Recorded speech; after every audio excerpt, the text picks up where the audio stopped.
ബാ ബാന്നോട്ട്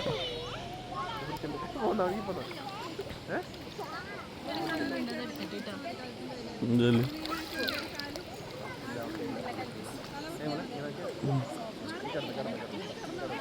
ഹലോ, അപ്പോൾ നമ്മളിത് കൊല്ലൂരിൽ നിന്ന് റൂം എടുത്തിട്ടുള്ളതാണ് കേട്ടോ. അപ്പോൾ രാവിലെ എനിക്ക് ചായ പാർസൽ കൊണ്ടു തന്നു, അവർ പോയി കുടിച്ചു.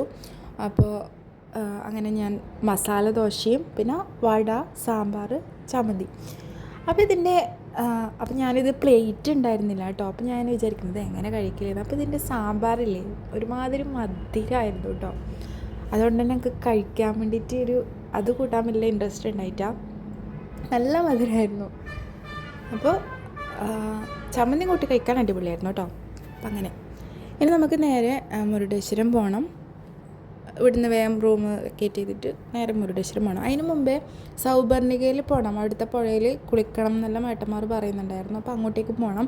പക്ഷെ നമുക്കത് എവിടെയെന്ന് അറിയില്ല കേട്ടോ. അപ്പോൾ ആദ്യം നമ്മൾ വഴി തെറ്റിച്ചാണ് പോയത്. അപ്പോൾ പോകുന്ന വഴിയിൽ ബോർഡെല്ലാം കണ്ടിരുന്നു, ഇവിടെ കടുവ ഉണ്ടാവും, പിന്നെ അങ്ങനെ കാട്ടുപോത്തുണ്ടാവും, അങ്ങനെയെല്ലാം ബോർഡെല്ലാം ഉണ്ടായിരുന്നു. അപ്പോൾ അങ്ങനെ നമ്മൾ തിരിച്ച് നേരെ വന്നു. നമ്മൾ ആദ്യം മടങ്ങി. വഴി തെറ്റിയത് നമുക്ക് മനസ്സിലായി. പക്ഷേ ഇവിടെ ഒരു ബോർഡിൽ പോലും എങ്ങനെ നോക്കിയാലും ബോർഡ് വെച്ചിട്ടുണ്ട്, പക്ഷെ അതിൽ ഫുള്ള് കന്നഡയായിരുന്നു. ഇംഗ്ലീഷിൻ്റെ ഒന്നും ഉണ്ടായിരുന്നില്ല, എന്നാലേ നമുക്ക് മനസ്സിലാവൂ. അപ്പോൾ അങ്ങനെ നമ്മൾ നേരെ തിരിച്ചു പോയിട്ടോ. അപ്പോൾ ഫസ്റ്റ് നമ്മൾ മൂകാംബികയുടെ എൻട്രൻസിലേക്ക് തന്നെ എത്തി. അവിടുന്ന് അങ്ങോട്ടേക്കാണ് പോകേണ്ടതെന്ന് വിചാരിച്ചു. പക്ഷേ ഇതവിടെ ധർമ്മപീഠം ഉണ്ട് കേട്ടോ. അങ്ങോട്ടേക്ക് പോയവരുണ്ടെങ്കിൽ ഒന്ന് കമൻറ്റ് ചെയ്യുക. അങ്ങനെ അമ്പലത്തിൻ്റെ ആ ഒരു ഫസ്റ്റ് എൻട്രൻസ് ഇല്ല, അടുത്ത് തന്നെ നമ്മൾ എത്തി. അങ്ങോട്ടേക്കാണ് പോകേണ്ടതെന്ന് വിചാരിച്ചു. പക്ഷെ അങ്ങോട്ടേക്കല്ല കേട്ടോ, നമ്മുടെ റൂമിൻ്റെ അതേ ഭാഗത്തേക്കാണ് പോകേണ്ടത്. അവരുടെ ചാനലും കാണാനും ഷെയർ ചെയ്യുക, സബ്സ്ക്രൈബ് ചെയ്യുക. ഞാൻ ഇനിയിടുന്ന വീഡിയോസ് കിട്ടണമെങ്കിൽ ആ ബെല്ലിക്കൺ കൂടി പ്രസ് ചെയ്യുക കേട്ടോ. അപ്പോൾ നമ്മൾ മിക്കവാറും ഈ യാത്ര മുരുടേശ്വരം പോയിട്ട് അവസാനിപ്പിക്കാനാണ് സാധ്യത. കാരണം നമ്മൾ ഒരാഴ്ചത്തെ പ്ലാനിങ്ങിലായിരുന്നു വന്നത്. അതിനുള്ള എല്ലാ കാര്യങ്ങളൊക്കെ എടുത്തിട്ടുണ്ടായിരുന്നു. അപ്പോൾ ചേച്ചിയുടെ കുട്ടിയൊക്കെ ഒരു വേഗം ക്ഷീണം പിടിച്ചു. അപ്പോൾ അങ്ങനെയെല്ലാം ആയതുകൊണ്ടും പിന്നെ അങ്ങനെ ഒരു അവസ്ഥ ആയതുകൊണ്ട് നമ്മൾ വേണ്ട വെച്ചു. നമ്മൾ നേരെ ഇവിടുന്ന് മുരുടേശ്വരത്തു നിന്ന് ഗോവയിലേക്ക് വിടാനാണ് പ്ലാൻ ചെയ്തത്. പക്ഷെ അത് നടക്കുമെന്ന് തോന്നുന്നില്ല. അപ്പോൾ നമ്മളെ ട്രിപ്പ് ഡയറക്റ്റ് ഒരു ദിവസം ഗോവയിലേക്ക് ആയിട്ട് തന്നെ പോകാമെന്നുള്ള പ്ലാനിങ്ങിലേക്ക് എത്തി. അപ്പോൾ അങ്ങനെ വെച്ച് നമ്മൾ മിക്കവാറും ഇതിവിടെ അവസാനിപ്പിക്കും കേട്ടോ, ഈ ഒരു ട്രാവൽ.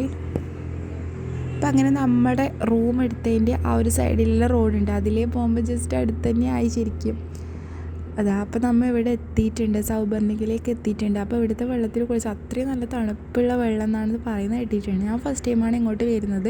മൂകാംബികയിലും മുരുടേശ്വരത്തൊക്കെ വന്നിട്ടുണ്ടെങ്കിലും ഈ സൗപർണികയിൽ ഞാൻ വന്നിട്ടില്ല കേട്ടോ. പിന്നെ കുടജാദ്രിയിലും പോയിട്ടുണ്ട്. പിന്നെ നമ്മുടെ ആ ഒരു ജീപ്പിലുള്ള ആ ഒരു യാത്രയില്ലേ, അതിലെല്ലാം ഞാൻ പോയിട്ടുണ്ട്. അപ്പോൾ ഇപ്രാവശ്യം അത് വേണ്ടാന്ന് പറഞ്ഞു. പ്രത്യേകിച്ച് എൻ്റെ ഡേറ്റും കൂടി ആയ സ്ഥിതിക്ക് പിന്നെ അതിലെല്ലാം പോയാൽ പിന്നെ പറയേണ്ട ആവശ്യമില്ലല്ലോ. അങ്ങനെ നമ്മൾ സൗപർണികയിൽ എത്തി കേട്ടോ. അപ്പോൾ എനിക്ക് കുളിക്കണം എന്നുണ്ടായിരുന്നു, പക്ഷെ ഏട്ടന്മാരെ കുളിക്കാൻ കയറി. ഞങ്ങൾക്ക് പിന്നെ അത്ര വേണമെന്നുണ്ട്, പക്ഷെ ഡ്രസ്സെല്ലാം നനയുമല്ലോ എന്നുള്ളത് ഓർത്തിട്ട് പിന്നെ വേണ്ട അയച്ചു. അങ്ങനെ വെള്ളത്തിലേക്ക് ഇറങ്ങി കാലെടുത്ത് വെച്ചിട്ട് അമ്മാതിരി തണുപ്പിട്ടാ. അങ്ങനെ ഫ്രീസറിലെല്ലാം കാല് വെച്ചാലുള്ള അവസ്ഥയില്ലേ, ആ ഒരു അവസ്ഥയായിരുന്നു. അപ്പം അങ്ങനെ ഏട്ടനിങ്ങനെ നോക്കിയിരിക്കുന്നു, ഇറങ്ങണോ വേണ്ടിയോ. ലാസ്റ്റ് ഞാൻ പറഞ്ഞു എന്തായാലും ഇറങ്ങ്. അങ്ങനെ അവരതിൽ ഏകദേശം ഒരു 2 മണിക്കൂർ തന്നെ അവർക്കിപ്പോൾ അതിൻ്റെ അകത്തുനിന്ന് ഇങ്ങനെ വെള്ളത്തിൽ ഇറങ്ങിയിട്ട് പിന്നെ അവർക്ക് പുറത്തിറങ്ങാൻ വേണ്ടി തോന്നില്ല എന്ന്. അത്രക്കും രസമാണ്, നല്ല രസമാണെന്ന് പറഞ്ഞു.